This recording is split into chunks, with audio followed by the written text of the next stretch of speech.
नमस्कार। मैं कमलेश कबीर आपका एक बार फिर स्वागत करता हूं इस नए एपिसोड में। आज के इस एपिसोड में हम बात करेंगे ए आर रहमान, भारत के एकमात्र या हम कह सकते हैं कि ऑस्कर विजेता,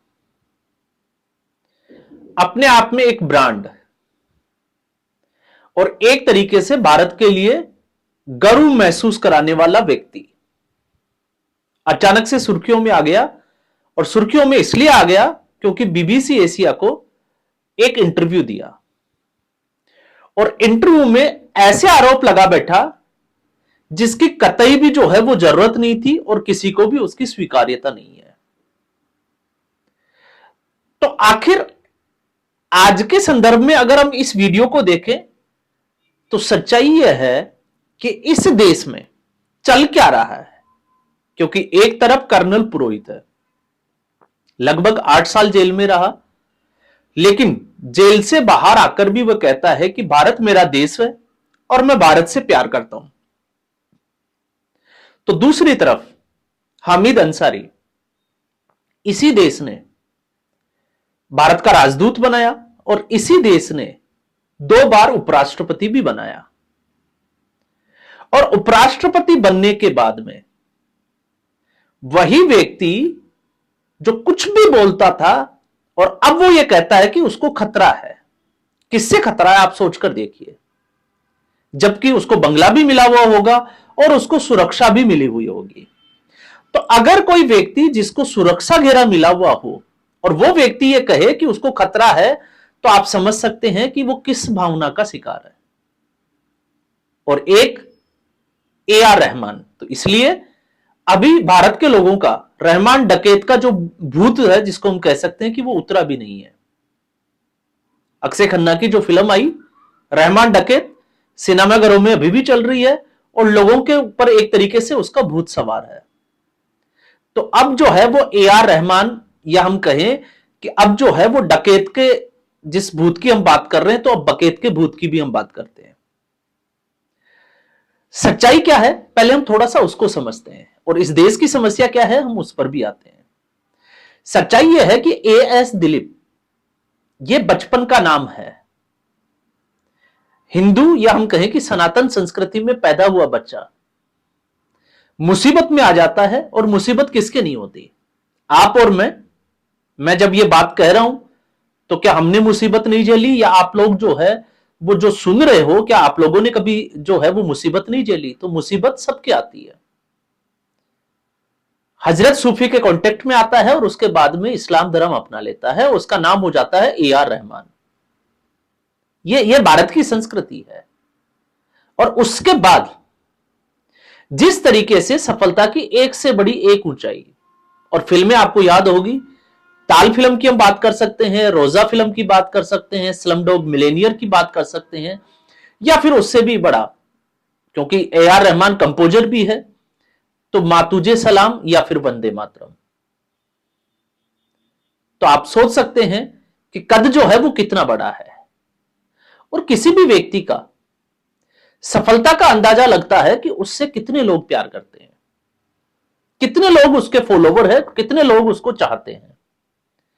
तो उसमें ए आर रहमान को ऐसा तो नहीं है कि भारत जैसे देश में जहां हिंदू बाहुल्य देश है, उसमें सिर्फ और सिर्फ मुस्लिम आबादी ही उनसे प्यार करती है, क्योंकि उससे ज्यादा अगर कोई प्यार करता है तो वो हिंदू आबादी है।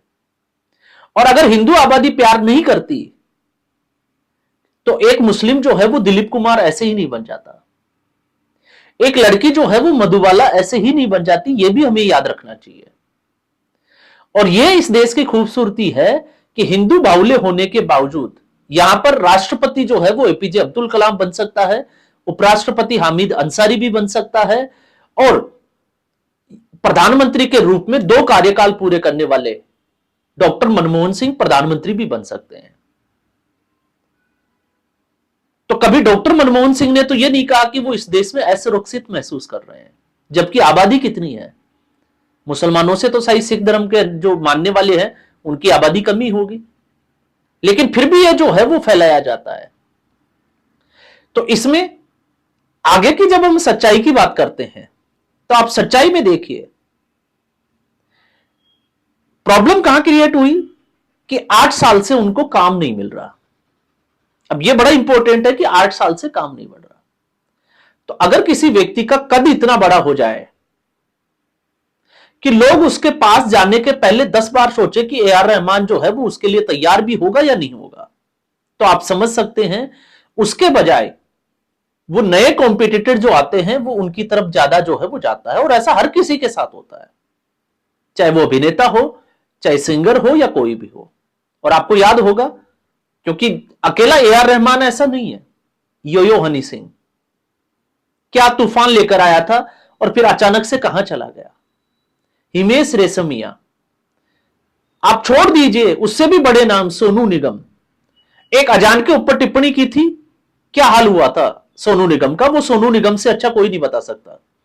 और सोनू निगम को जो फॉलो करते हैं उनको अच्छे से पता है, श्रेया घोषाल। तो उतार चढ़ाव जो है वो इनकी जिंदगी में आए। और सदी का महानायक जिस व्यक्ति को बोला जाता है, अमिताभ बच्चन, आप सोचकर देखिए कि घर नीलाम करने तक की नौबत आ चुकी थी। और लगभग ऐसा फेज उनकी जिंदगी में 5 से 6 साल चला, जब उनका, आपको पता होगा, 90 करोड़ के आसपास घाटा हो गया था। लेकिन उस व्यक्ति ने कभी यह नहीं कहा कि वो असुरक्षित महसूस कर रहा है या कम्युनलिज्म का शिकार है, क्योंकि ए आर रहमान के वर्ड यहीं पर आकर जो है वो रुक जाते हैं। और वो सीधे तौर पर इशारा किस तरह पर आप समझ चुके होंगे। तो आप सोचिए, मुंबई को जिसको बॉलीवुड की नगरी कहा जाता है, उस नगरी में, और उससे भी बड़ी एक जो सच्चाई और है, मुझे लगता है कि उसको भी समझना चाहिए।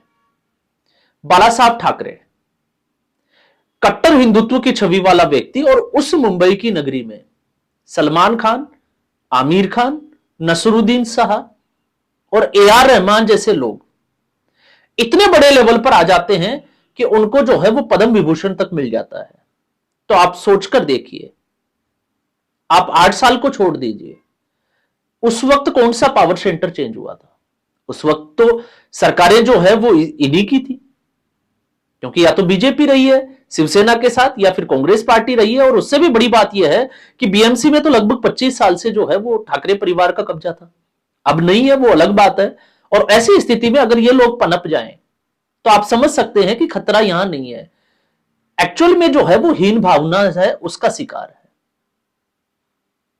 तो इसलिए ये बड़ी इंपॉर्टेंट हो जाती है। और फिर आप देखिए, जावेद अख्तर, हां मैं भूल गया था, फाल्गुनी पाठक, आप उनका भी तो देखिए। अदनान सामी आए तो किस तरीके से चले, आज कहां है अदनान सामी। कितने लोग जो है वो अदनान सामी की बात करते हैं, बहुत कम लोग। तो इंडस्ट्री में, और ये ऐसा इसलिए नहीं हुआ क्योंकि आज के समय में जो लोग ए आर रहमान को देखते आए हैं वो भी सोचते होंगे कि अब जो है वो कुछ नए लोगों को लेना चाहिए, कुछ चेंज कर कर देखना चाहिए। तो ऐसी स्थिति में क्या बुराई है। और जो हासिल करना था, क्या ए आर रहमान ने इसी देश में रहकर क्या हासिल नहीं किया, तो वो सब कुछ हासिल किया। तो फिर इस तरीके के बयान देने की जरूरत क्या थी। और फिर उसी स्थिति में आपने देखा होगा महबूबा मुफ्ती, वो भी टूट पड़ती है, क्योंकि इससे पहले ए आर रहमान की, या हम कहें कि और भी जो है वो बहुत सारे नेता हैं जो इस तरीके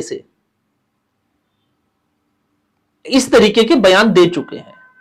तो महबूबा मुफ्ती को देख लीजिए, जो इन्हीं की पत्नी को लेकर एक ट्वीट करती है कि उनको एक बार जो है वो मुसलमान होने की वजह से मकान नहीं मिला। अब आप सोचकर देखिए कि क्या स्थिति है और ऐसा क्यों है। और उस धर्म के लोग, इससे भी बड़ी इंपॉर्टेंट बात यह हो जाती है कि उस धर्म के लोग जो मस्जिदों से यह आवाज लगा दे कि हिंदुओं को अपनी जो है वो विरासत, घर, जमीन छोड़कर चले जाना चाहिए, वरना उनको मार दिया जाएगा, उनकी जो बीवियां हैं, महिलाएं हैं, उनको छोड़कर निकलना है। 1990, उसके लिए इन लोगों से एक लफ्ज जो है वो आप इनके मुंह से नहीं सुनोगे। और आज भी आप देख लीजिए, अभी लाल किले पर जो घटना हुई, उसके पीछे और उसके तार जो है वो कहां से जुड़े हुए थे, कश्मीर की एक मस्जिद से। और जब ये कहते हैं तो पाकिस्तान तो मुस्लिम कंट्री है, क्योंकि वहां तो माइनॉरिटी के नाम पर कुछ भी नहीं है। और ऐसी स्थिति में क्या वहां पर बम धमाके नहीं होते? भारत से ज्यादा होते हैं। ईरान की क्या हालत है आप उठाकर देखिए, जो मुस्लिम कंट्री है उनकी क्या हालत है। और जब आप उनको देखोगे तो आपको एहसास होगा कि आप जो है वो जहां बैठे हो वहां सबसे ज्यादा सुरक्षित है। और अगर आप कम्युनलिज्म का शिकार होते तो 1947 में ही फैसला हो चुका होता और आज ये देश जो है वो मुसलमान, उनकी आबादी जो है वो ना के बराबर होती और एक तरीके से हिंदू राष्ट्र होता। क्योंकि बंटवारा तो जो है उसकी जड़ तो यही थी कि मुसलमान या तो फिर हिंदू। तो सवाल यह उठता है कि अगर इसी देश में और हिंदू और सनातन संस्कृति में अगर कम्युनलिज्म होता तो 1947 में आपको बचाने वाला कोई नहीं मिलता। इन्हीं लोगों ने आपको बचाकर रखा, आपकी सुरक्षा की।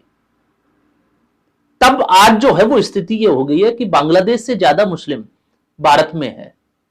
और ये तो अगर देखें तो पैदाइशी तो धर्म नहीं है, तो असली रूप में अगर आप देखें, इसलिए मैंने कहा है कि ए.आर. रहमान का असली खतना जब 18 साल की उम्र में वो हजरत सूफी से मिले थे और ए.एस. दिलीप से जब ए.आर. रहमान हुए उस वक्त नहीं हुआ।